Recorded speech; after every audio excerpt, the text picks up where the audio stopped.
చాలా నాళ్ళైంది క్రాంతి. వేరే వాళ్ళు వస్తున్నారు, కొత్త వాళ్ళు తెలుసా. మీషో నుండి చీర వచ్చేసిందండి, చూద్దాం అదేంటో. రెడ్ శారీ అనమాట. ఓపెన్ చేసి చూద్దాం ఎలా ఉందో. ఇదిగోండి మీ ముందే ఓపెన్ చేద్దామని ఉన్నాను. ఓపెన్ చేసి చూద్దామండి ఎలా ఉందో. శారీ అయితే ఎలా వచ్చిందో చూద్దాం ఇప్పుడు మనం. రెడ్, పింక్, ఆరెంజ్, ఇదిగో ఈ లైట్ పిస్తా గ్రీన్ ఇచ్చాడు. అబ్బా ఏముందా శారీ అయితే సూపర్ ఉంది. లైట్ వెయిట్ చూస్తున్నారా, కలర్ కాంబినేషన్ చూసారా. ఇదిగో ఇలా వచ్చి అబ్బా ఏ లైట్ వెయిట్. మెయిన్ ఇదిగో పింక్, రెడ్ కింద, ఇదిగో ఆరెంజ్, పిస్తా గ్రీన్, ఇది ఇంకొక బ్రౌన్ షేడ్.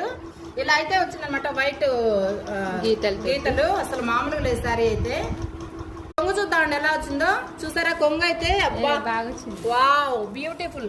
అందం పిస్తా కలర్ లో వచ్చింది. కొంగు అయితే సూపర్ ఉంది కదా. మీషోలో శారీస్ మాకైతే బాగా వస్తాయండి, బాగా నచ్చుతాయి కూడా చక్కగా. ఓపెన్ చేశాక బాగుంది కదా. ఇదైతే ఇలా వచ్చింది మొత్తం శారీ అనమాట. ఇది ఓవరాల్ శారీ, బట్ కొంగిలా వచ్చింది. బ్లౌజ్ ఏమన్నా ఇచ్చాడా మమ్మీ? బ్లౌజ్ ఇదిగో ఇది ఇలా వచ్చింది. బ్లౌజ్ అయితే ఇలా వచ్చింది చూసారా, రెడ్ కలర్ ఇచ్చాడు. ఇలా బాగుంది, కుట్టించుకోవచ్చు. బ్లౌజ్ అయితే చాలా బాగుంది. క్లాత్ కూడా చాలా సాఫ్ట్ గా ఉంది. డ్యామేజెస్ కూడా ఏం రాలేదు, నీట్ గా ఉంది, బాగుంది. సాఫ్ట్ సిల్క్ లాగా ఈవెన్ సమ్మర్ సీజన్ లో కూడా కట్టుకునేటట్టు. అవును, మీషోకి మాకు ఎటువంటి సంబంధం లేదు. బాగుంది కదా అని చూపిస్తున్నాను. నచ్చిందా మీకైతే? ఇదండి మీషో శారీ, బాగుంది కదా. ఎన్ని కలర్స్ అయితే